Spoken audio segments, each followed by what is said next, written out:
Hello students, कैसे हो आप सब। आज मैं स्टार्ट करने जा रहा हूँ फिजिक्स क्लास 11th का एक और चैप्टर है हमारा मोशन इन स्ट्रेट लाइन। तो इस चैप्टर को हम कई पार्ट्स में अपलोड करेंगे। तो चलिए स्टार्ट करते हैं। तो हमारा जो चैप्टर क्या कह रहा है हमारा, motion in a straight line. Straight line का मतलब है कि यहाँ पे हमारा जो बॉडी है, हमारे पास जो ऑब्जेक्ट होगा वो हमेशा कैसे मोशन करेगा, वो स्ट्रेट लाइन में हमेशा कुछ ऐसे या फिर वो ऐसे, हमेशा सिर्फ एक सीधी रेखा पे वो मोशन करेगा। तो इसे कहते हैं स्ट्रेट लाइन मोशन। बेसिकली ये जो चैप्टर है ये वन डायमेंशन मोशन के ऊपर है, राइट। इसके बाद जो हम चैप्टर पढ़ने वाले हैं, इसके बाद जो नेक्स्ट है वो उसमें हम 2 डायमेंशन और 3 डायमेंशन पढ़ेंगे मोशन का। तो वो नेक्स्ट चैप्टर, तो उसकी बात तभी करेंगे। तो ये जो 11th में जो फिजिक्स पढ़ रहे हैं या पढ़ेंगे, इसमें बेसिकली जो सबसे बड़ा पार्ट है वो है हमारे पास मैकेनिक्स का। तो ये सबसे ज़्यादा हम क्या पढ़ेंगे इसमें, मैकेनिक्स। जैसा कि आपको पता होगा फिजिक्स को हम बेसिकली 2 मेजर पार्ट्स में डिवाइड करते हैं, मॉडर्न फिजिक्स और क्लासिकल। और ये क्लासिकल को फिर हम सब डिवाइड करते हैं 3 पार्ट्स में, मैकेनिक्स, थर्मोडाइनमिक्स और इलेक्ट्रोमैग्नेटिज्म। तो ये है मैकेनिक्स। तो ये है मैकेनिक्स का पार्ट, ये वाला चैप्टर। और फिजिक्स में इस 11th क्लास में जो मैक्सिमम चैप्टर होने वाले हैं वो हमारे मैकेनिक्स के होने वाले हैं। सिर्फ 3 चैप्टर हैं जो हमारे हीट से रिलेट करते हैं, थर्मोडायनेमिक्स, हीट ट्रांसफर और काइनेटिक थ्योरी, राइट। तो मैकेनिक्स होता क्या है, बेसिकली मैकेनिक्स फिजिक्स की वो ब्रांच है जिसमें हम स्टडी करते हैं ऑब्जेक्ट के मोशन की, मोशन पे हो या रेस्ट पे हो। तो उस केस में जो हमारा स्टडी होती है फिजिक्स की, उसे हम कहते हैं मैकेनिक्स, राइट। तो ये इसकी स्टेटमेंट हो गई है, branch of physics which deals with the study of motion of material object। इसके अंदर क्या रहेगा, ऑब्जेक्ट हमेशा मोशन में रहेगा। अब इसके अंदर हमारा फोर्स पढ़ेंगे हम, इसमें टॉर्क पढ़ने वाले हैं, यहाँ इक्वेशंस ऑफ मोशन पढ़ेंगे, राइट।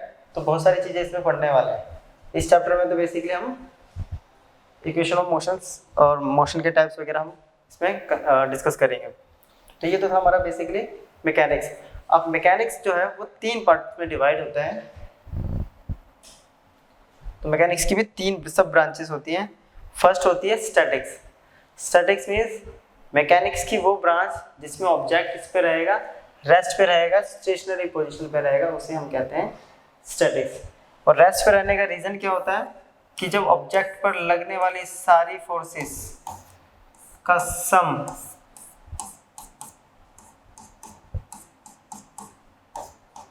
कैसा हो जाए, sum of all forces equals to 0, तो उसे कहते हैं इक्विलिब्रियम कंडीशन, या फिर ऑब्जेक्ट कैसा है अपना रेस्ट पे।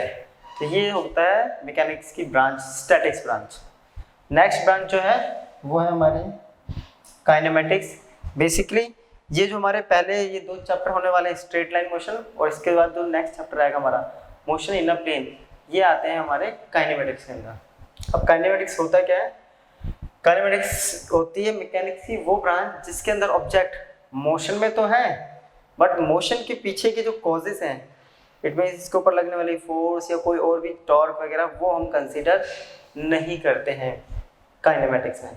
तो ये जो 2 चैप्टर पढ़ेंगे इसमें सिर्फ हम मोशन के बारे में पढ़ेंगे, मोशन के कॉजेस नहीं पढ़ेंगे, या मोशन क्यों हो रहा है ये भी नहीं पढ़ेंगे हम, राइट। तो उसे कहते हैं हम काइनेमेटिक्स। अगर यूनिट देखे जाए तो motion in a straight line और मोशन इन अ प्लेन, ये काइनेमेटिक्स यूनिट के 2 चैप्टर्स हैं, राइट। फिर नेक्स्ट जो सब ब्रांच होती है वो होती है डायनेमिक्स।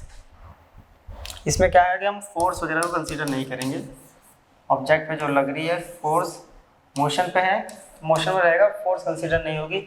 इसके अंदर क्या होगा, ऑब्जेक्ट मोशन में है वो तो कंसीडर करना है, साथ साथ उस पर लगने वाली फोर्स भी कंसीडर करी जाएगी, उस पर लगने वाले फैक्टर्स जिसकी वजह से मोशन में, वो भी हम कंसीडर या स्टडी करेंगे, उसे हम कहते हैं डायनेमिक्स।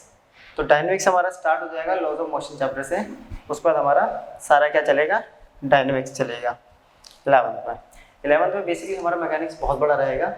उसके अंदर पहले 2 चैप्टर हमारे काइनेमेटिक्स हो गए, उसके बाद हमारे बाकी चैप्टर किसके रहेंगे, डायनेमिक्स के, और फिर कुछ चैप्टर्स हमारे पास रहेंगे थर्मोडायनेमिक्स के। फिर आ जाता है इलेक्ट्रोमैग्नेटिज्म, वो हम क्लास 11th में कर लेंगे, ठीक है। इलेक्ट्रोमैग्नेटिक्स का बहुत बड़ा पार्ट है, क्लास 11 लगभग 8 चैप्टर हैं उसके अंदर, तो वो हम वहाँ कर लेंगे। क्लियर? तो बेसिकली ये तो था इस चैप्टर का, बेसिकली अभी इंट्रो चल रहा है हमारा, तो ये इंट्रोडक्शन हो गया काइनेमेटिक्स डायनेमिक्स, इसको एक बार नोट कर लीजिए। और जो ये चैप्टर्स होगा ये पूरे डिटेल नोट्स के साथ होगा, इससे आप अपनी सीबीएसई या किसी भी एंट्रेंस में हेल्प आपको मिल जाएगी। आप सीबीएसई के लिए भी इसको साथ साथ नोट कर सकते हैं किसी भी अपनी नोटबुक में। तो चलिए अब बात कर लेते हैं, जैसे कि चैप्टर में है हमारा मोशन। तो मोशन होता क्या है, राइट? या रेस्ट किसे कहते हैं, रेस्ट क्यों होता है वो तो पता चल गया, सम ऑफ फोर्सेस होता है, लेकिन मोशन और रेस्ट होता क्या है? मोशन को जरा समझिए। जैसे कि हम लोग क्या करते हैं, घर से निकलते हैं और स्कूल की तरफ जाते हैं। जब हम स्कूल की तरफ जाते हैं तो यहाँ से जा रहे हैं, ये हम पहुँच गए स्कूल, कहाँ से? अपने होम से। इस केस में अपने को कुछ टाइम लगता है, 10 मिनट 15 मिनट डिपेंड करता है, किसी को 30 मिनट भी लग रहे हैं, किसी को 1 आवर भी लग रहे हैं, राइट? तो यहाँ से यहाँ तक जाने में लगा टाइम, ये तो क्लियर है। कहीं भी जाते हैं उसमें टाइम हमारा कंज्यूम होता है, ठीक है, टाइम हमें लगता ही लगता है। अब क्या है, जब हम जहाँ से जा रहे थे तो हमने क्या करा, सबसे पहले अपने जो नेबर का हाउस है, नेबर हाउस, उसको चेंज किया। फिर हमने अपनी स्ट्रीट को क्रॉस किया, फिर दूसरी स्ट्रीट, तीसरी स्ट्रीट, ऐसे करते करते बहुत सारी लोकेशंस आई होंगी, बीच में पेड़ पौधे, राइट, और भी बहुत सारी चीज़ें आई होंगी, बिल्डिंग्स, रोड्स हमने क्रॉस किए। तो बेसिकली इसका मतलब क्या है, तो मोशन का मतलब होता है जब कोई ऑब्जेक्ट टाइम और सराउंडिंग्स के साथ अपनी पोजीशन चेंज करता है, उसे बोलते हैं हम मोशन। क्लियर? तो ये होता है हमारा मोशन। तो मोशन का मतलब when an object change its position with respect to its surrounding और टाइम, तो वो ऑब्जेक्ट इसमें है मोशन में, राइट? इसी का जस्ट अपोजिट ले लें, जब ऑब्जेक्ट सराउंडिंग्स और टाइम के साथ अपनी पोजीशन चेंज नहीं करता है, उसे कहते हैं रेस्ट पे। जैसे कि ये अभी अपनी पोजीशन चेंज नहीं कर रहा है, इसको ऐसे छोड़ देते हैं, अभी भी यही रखा हुआ है, तो इट मीन्स इसने 1 सेकंड में अभी क्या हुआ, इसने पोजीशन चेंज नहीं करी और ना ही अपने आसपास की सराउंडिंग के साथ इसने अपनी पोजीशन चेंज करी, तो इट मीन्स ये ऑब्जेक्ट इसमें है रेस्ट पे है। समझ में आया मोशन का कॉन्सेप्ट? और रेस्ट पे मोशन जब ऑब्जेक्ट पोजीशन चेंज करता है टाइम के साथ और सराउंडिंग्स के साथ, तो हो गया वो मोशन में। तो इसका अपोजिट हो जाएगा, पोजीशन ही चेंज नहीं कर रहा है, सराउंडिंग और टाइम दोनों के साथ, तो वो हो गया रेस्ट।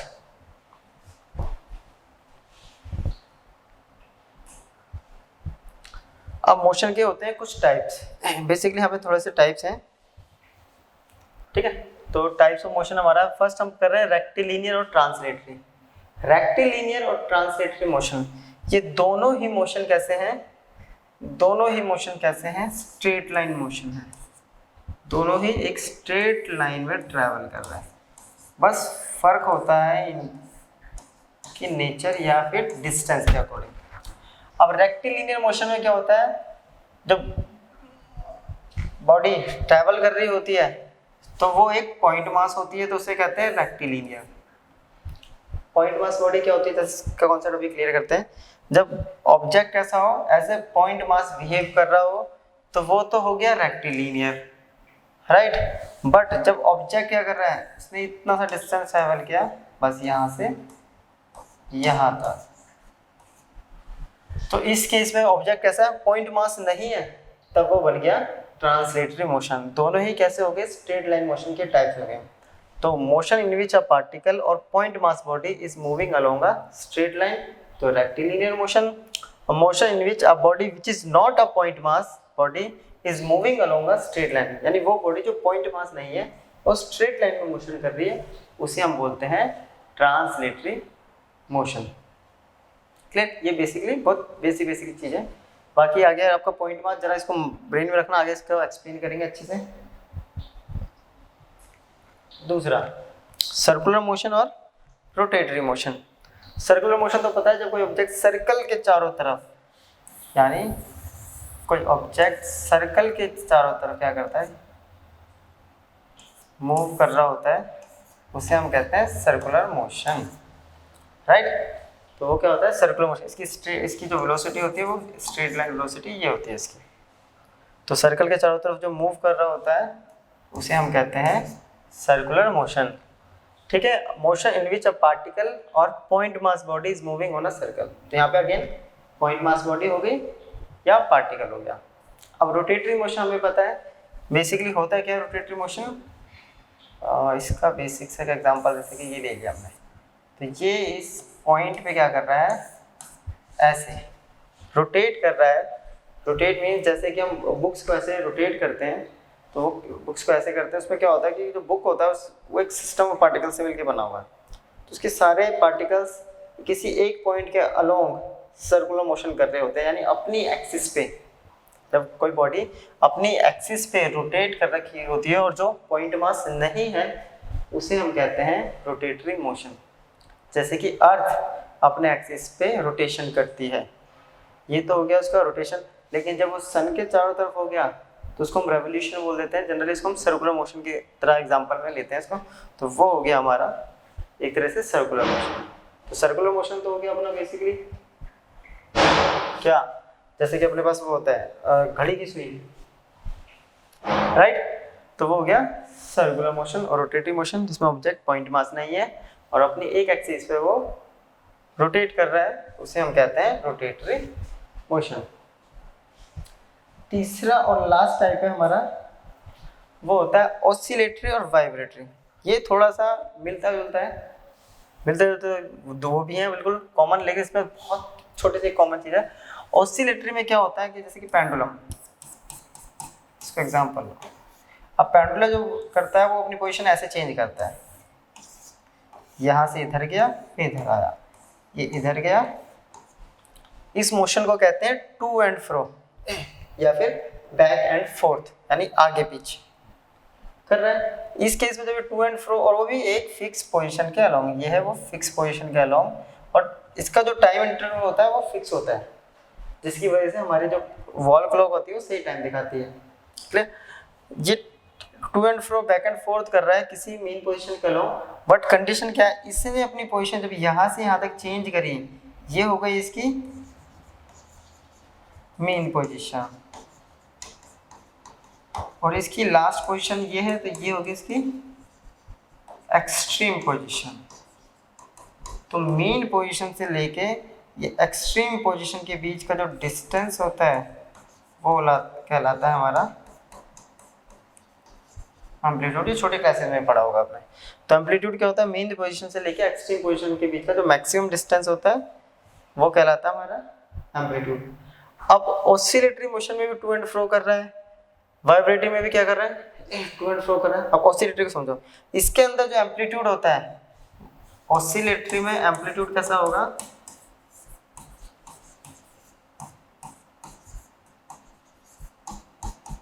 इसके अंदर एम्पलीट्यूड बेसिकली होता है लार्ज, काफी लार्ज, ये लार्ज है जो हमें दिखाई दे रहा है। जबकि वाइब्रेटरी मोशन क्या होता है, वाइब्रेटरी भी is a kind of oscillatory motion, वो भी एक टाइप का ऑसिलेटरी मोशन है। बट यहाँ पे जो वाइब्रेटरी में क्या होगा, जो एम्पलीट्यूड होता है वो इतना स्मॉल होता है कि हमें दिखाई भी नहीं देता।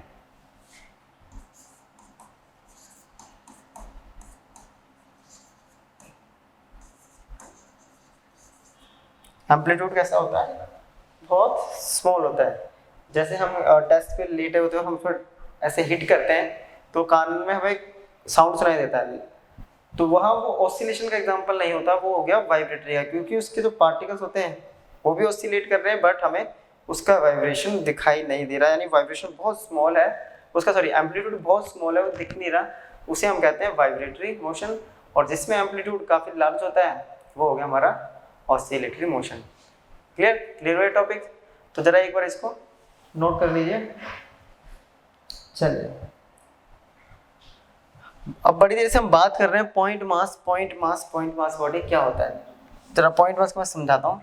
मान लीजिए जैसे कि हम लोग अभी दिल्ली में हैं, ये है, क्लियर करते हैं, ये अपने पास एक कार है, ठीक है, कोई भी कार ले लीजिए, कार है, और हम हैं अभी दिल्ली में, राइट। दिल्ली से चल के हमने स्टार्ट किया अपना मोशन और चलते चलते चलते चलते हम लोग पहुंच गए मुंबई, कार से ट्रेवल करके। तो इस पूरे डिस्टेंस के दौरान ये जो कार है, अगर इस डिस्टेंस को किसी स्केल या वैसे हम देखें, ये डिस्टेंस बहुत बड़ा है। दिल्ली से मुंबई 1000 किलोमीटर के आसपास रहा होगा अप्रोक्स, एग्जैक्टली मुझे भी नहीं पता कितना है। अब दिल्ली से मुंबई काफ़ी दूर है, राइट। अब इसमें जो कार है कैसे बिहेव करेगी, इस कार को अगर देखा जाए इस पूरे डिस्टेंस पे, तो वो एज ए पॉइंट वहाँ पे हमें शो होगी। यानी जब कोई ऑब्जेक्ट अपने साइज से बहुत ज़्यादा डिस्टेंस कवर कर लेती है, तो उस केस में वो body as a point mass behave करती है, इसे कहते हैं हम पॉइंट मास बॉडी। अब इसी कार को लेके अगर हम चले जाएं, सेम कार है, इस बार हम दिल्ली से कहाँ जा रहे हैं, दिल्ली के आसपास चले जाते हैं नोएडा या गाजियाबाद, तो ये यहाँ पे इस केस में क्या होगा, पॉइंट मास बॉडी नहीं कंसिडर की जाएगी, क्योंकि डिस्टेंस बहुत छोटा है। गाजियाबाद 40 किलोमीटर से स्टार्ट हो जाता है, नोएडा भी लगभग 40 किलोमीटर 45 किलोमीटर के आसपास स्टार्ट हो जाता है, तो ये सब पॉइंट मास बॉडी नहीं कहलाएगी। ये कैसे हो जाएंगे, ये सिर्फ हम जनरली इसको हम एज ए बॉडी कंसिडर करेंगे। बट जब बॉडी अपने डिस्टेंस अपने साइज से बहुत बड़ा डिस्टेंस ट्रेवल कर रही है, तो उस बॉडी को पॉइंट मास बॉडी कंसिडर कर लेते हैं। तो कुछ नहीं होता, पॉइंट मास बॉडी सिचुएशन के अकॉर्डिंग हम उसको कंसीडर करते हैं। क्लियर? तो चलिए, अब है जो हमारा चैप्टर स्टार्ट होगा यहाँ से। बेसिकली मोशन जो स्टार्ट होता है बेसिकली वो स्टार्ट होता है डिस्टेंस डिस्प्लेसमेंट से, फिर स्पीड वेलोसिटी, ये सब टॉपिक्स आएंगे। टॉपिक्स वही हैं जो हमने 9th में पढ़े थे, बस अब उनको हम थोड़े से डिटेल्ड में, प्लस कॉन्सेप्ट्स इसके जो अब न्यूमेरिकल्स होंगे वो थोड़ा सा और डीपली हो जाएंगे डिटेल में। तो चलिए करते हैं। तो डिस्टेंस क्या होता है, the length of actual path travelled by a body between initial and final position. इसको जरा समझो, ये एक बॉडी है, पॉइंट ए पे, यहाँ से ट्रेवल करके वो पहुंचा पॉइंट बी पे, यहाँ से ट्रेवल करके पहुंचा पॉइंट सी पे, फिर आ गया पॉइंट डी पे। क्लियर? तो क्या कह रहा है, डिस्टेंस का सिंबल होता है S. Length of actual path, वो कैसे गया है, ये इसका एक्चुअल पाथ है, ऐसे ए से बी, बी से सी और सी से डी। तो एक्चुअल पाथ हो गया इसका ए से B A B, plus B से सी बी सी, प्लस सी से डी सी डी। तो ये जो टोटल लेंथ है ये कहलाती है हमारी डिस्टेंस। एक्चुअल पाथ जो होगा वो कहलाएगा डिस्टेंस। क्लियर हुआ? जैसे हम चल के गए उसी को फॉलो कर लेते हैं, उसी का जो टोटल लेंथ होगी वो होती है हमारी बेसिकली डिस्टेंस। डिस्टेंस की एसआई यूनिट होती है,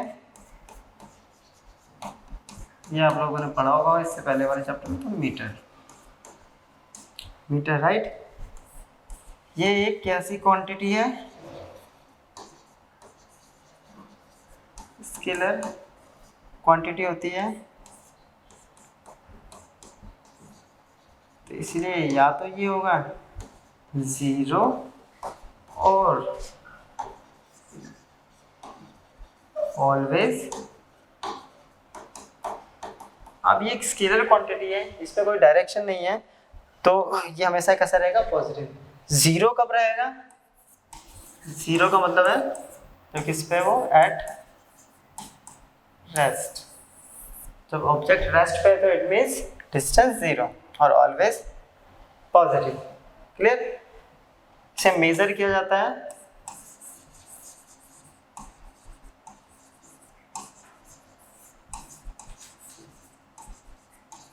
ओडोमीटर से।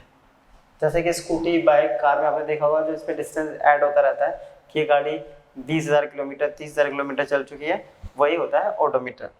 तो डिस्टेंस क्या होता है, दोबारा जो भी एक्चुअल पाथ हम ट्रैवल करते हैं, एक्चुअल पाथ हम कवर करते हैं, उसकी जो लेंथ होती है वो होती है हमारी डिस्टेंस। क्लियर? चेंज करें। अब है नेक्स्ट टॉपिक, डिस्प्लेसमेंट। उसका जस्ट थोड़ा सा से बहुत अलग डिस्प्लेसमेंट होता है shortest distance travelled between initial and final position of an object. Shortest distance, same वही एग्जांपल लेते हैं हम, ए से बी, बी से सी, सी से डी, ये पार्टिकल आया है, ये बॉडी ट्रैवल करके आई। अब ए से डी जाना है हमें, इनिशियल पोजीशन है ए, फाइनल पोजीशन है डी, तो यहाँ तक पहुँचा कैसे जा सकता है? तो इसका जो शॉर्टकट तरीका है वो है ये। तो डिस्प्लेसमेंट का सिंबल होता है एस, सेम डिस्टेंस वाला बस वेक्टर लगा देंगे, इक्वल्स टू ए डी। जो भी शॉर्टकट होगा वो भी हो गया, वो होगा हमारा, यानी डिस्प्लेसमेंट का मतलब होता है शॉर्टकट। जनरली हम पार्क्स वगैरह में बहुत लोग, आप लोगों की एज वाले, मतलब जब भी हम खेलने जाते हैं तो क्या करते हैं, जब हम खेल के थक जाते हैं तो हम शॉर्टकट मार रहे होते हैं गेट तक जाने के लिए, उसके ट्रैक से फॉलो करते हुए नहीं जाते। जो ट्रैक पे चल रहे होते हैं वो तो हो गया डिस्टेंस, लेकिन जब वो ट्रैक क्रॉस कर करके जो जल्दी पहुंचना की जब हम कोशिश करते हैं, ट्राई करते हैं, वो हो गया हमारा डिस्प्लेसमेंट। तो डिस्प्लेसमेंट हो गया शॉर्टकट और आपका डिस्टेंस हो गया एक्चुअल पाथ। क्लियर? ऐसा यूनिट इसकी भी सेम, मीटर, बट ये वेक्टर क्वांटिटी है।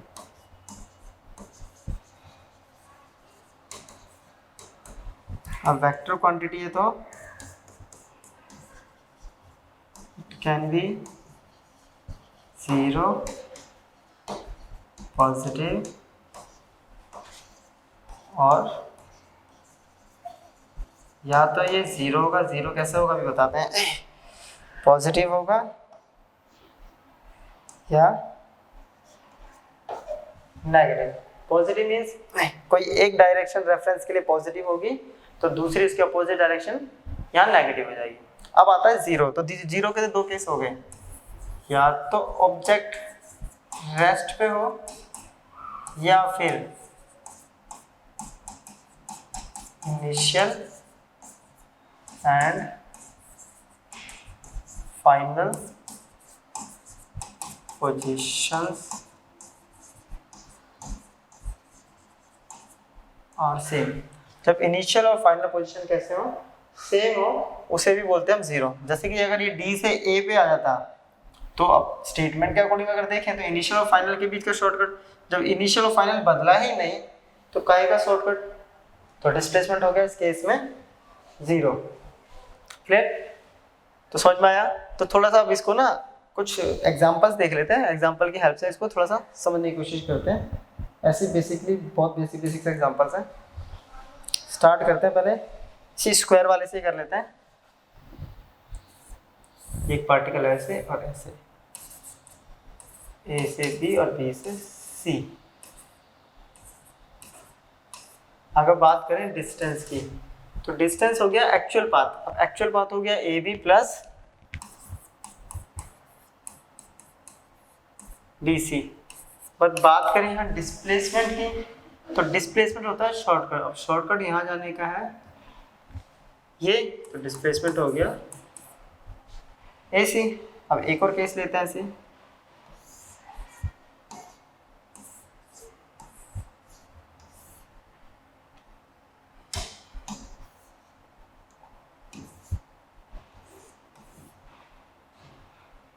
ये पार्टिकल गया है ऐसे, इट मीन्स ए से पहुंचा बी, बी से सी, सी से डी और डी से वापस ए पे।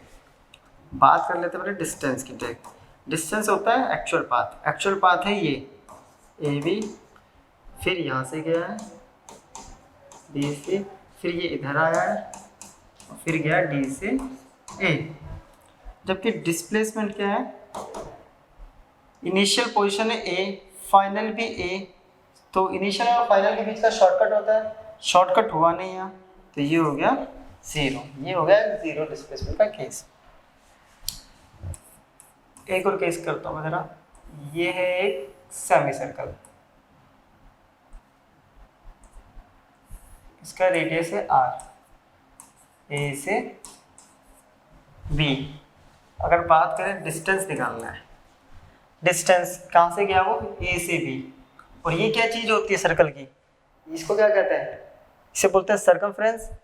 तो सरकमफ्रेंस हो गया इसका 2 पाई आर, और ये सेमी सर्कल है तो 2 से डिवाइड, आ गया अपने पास डिस्टेंस पाई आर। क्लियर। बात कर लेते हैं डिस्प्लेसमेंट की। डिस्प्लेसमेंट ए से बी का शॉर्टकट है अपने पास ये, तो ये हो गया डाया, ये रेडियस दे रखा था आर, वो भी दे रखा है आर, तो कितना आ गया अपने पास 2 आर। तो ये हो गया बेसिकली अपने पास 2 आर। इसी को थोड़ा सा और अलग कर देते हैं,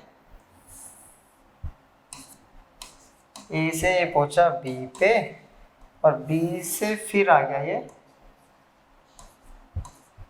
ए पर, राइट। डायमीटर अगेन कितना है आर। तो बात करते हैं डिस्टेंस से, ए से बी का तो अभी कैलकुलेट किया हमने, ये रहा पाई आर। अब बी से ये ए, बी से ए बोले तो आर प्लस आर, ये हो गया आर, ये हो गया आर, तो आंसर आ गया pi r plus 2 r. Clear. R common ले लेते हैं तो बच गया पाई प्लस 2। ये तो आ गया डिस्टेंस। बात करते हैं डिस्प्लेसमेंट की। अगेन इनिशियल और फाइनल पोजीशन सेम है, तो डिस्प्लेसमेंट हो गया इस केस में 0। क्लियर। तो एक बार जरा इसको नोट कर लीजिए। चलिए अब एक केस लेते हैं हम जरा, इसमें बढ़िया सा, उसमें काफ़ी चीज़ें क्लियर हो जाएंगी। तो ये हो गया अपने पास एक सर्कल, इसको हम क्वाड्रेंट से डिवाइड कर देते हैं।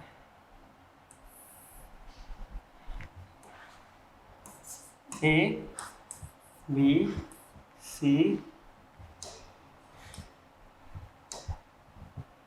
सी, पार्टिकल चलना स्टार्ट हो रहा है, ए से बी गया, बी से सी, सी से डी, डी से ए, रेडियस दे रखा है इसका आर। तो अपन को क्या करना है, ए से बी, फिर ए से सी, ए से डी, और ए से ए पर क्या निकालना है, distance and displacement. Her case में हमें डिस्टेंस और डिस्प्लेसमेंट दोनों कैलकुलेट करने हैं। ठीक है, तो देखिए क्या कर सकते हो, रफ में सॉल्व करके देखिए। तो पहले हम केस लेते हैं ए से बी का, यहाँ से यहाँ तक। क्लियर। बात कर लेते हैं डिस्टेंस की। यहाँ से पार्टिकल ऐसे चल रहा है इसके सर्कमफ्रेंस पे, इस पूरे सर्कल का सर्कमफ्रेंस होता है 2 पाई आर। ये इसका कौन सा पार्ट है, अगर देखा जाए ये इसका 1/4 पार्ट है, इसको मल्टीप्लाई कर देते हैं 1/4, इट मीन्स इसका क्वाड्रेंट है, 1/4 पार्ट है। इसको डिवाइड किया तो आंसर आ गया पाई आर बाय 2 डिस्टेंस का। अब आती है बात डिस्प्लेसमेंट पे। डिस्प्लेसमेंट ए से बी तक जाने का जो शॉर्टकट है वो है अपने पास ये, और ये निकलेगा पाइथागोरस से। कैसे, ये आर है, ये भी आर है, ये क्या होता है आर का स्क्वायर प्लस आर का स्क्वायर, उसका रूट, तो हमने कर दिया root R square plus R square, ये आ गया 2r स्क्वायर, आर स्क्वायर बाहर आ गया, √2r, ये आ गया डिस्प्लेसमेंट। ए से बी का डिस्टेंस डिस्प्लेसमेंट दोनों। अगला केस अपने पास ए से सी, निकालते हैं डिस्प्लेसमेंट डिस्टेंस। ए से सी सेमी सर्कल का सर्कमफ्रेंस क्या होता है पाई आर। बात कर लेते हैं हम डिस्प्लेसमेंट की। ए से सी जाने का शॉर्टकट तरीका है ये, it means R plus R, तो 2r। क्लियर। तीसरा केस ले लेते हैं ए से डी। ए से चल के आया और डी पे पहुंचा, तो ये डी तक का रहेगा तो सर्कमफ्रेंस ही अपना, बस उसका कौन सा पार्ट है ये देखना है। 1/4, 2/4, 3/4, तो 3/4 से कर दिया हमने मल्टीप्लाई, ये हो गया 2, आंसर आ गया 3πr/, ये तो आ गया डिस्टेंस। अब बात करते हैं डिस्प्लेसमेंट, ए से डी का डिस्प्लेसमेंट। अगेन ये मेथड रहेगा, शॉर्टकट ये है, और ये हम ऑलरेडी कैलकुलेट कर चुके हैं। जो ए बी है वही ए डी, और ये कितना आया था अपने पास √2r। क्लियर। अब लास्ट आएगा अपने पास ए टू ए, तो distance A to A, it mean इसका कंप्लीट सर्कमफेरेंस जो कि होता है 2πr। बात कर लेते हैं डिस्प्लेसमेंट की, तो 0, क्योंकि इनिशियल और फाइनल पोजीशन कैसी है यहाँ पे, सेम। तो एक बार जरा इसको नोट कर लो। तो ये थी हमारी आज की वीडियो जिसमें हमने कवर किया डिस्टेंस और डिस्प्लेसमेंट। इसके आगे का टॉपिक हम नेक्स्ट लेक्चर वीडियो में लेके आएंगे। तो मिलते हैं नेक्स्ट वीडियो में, तब तक के लिए गुड बाय।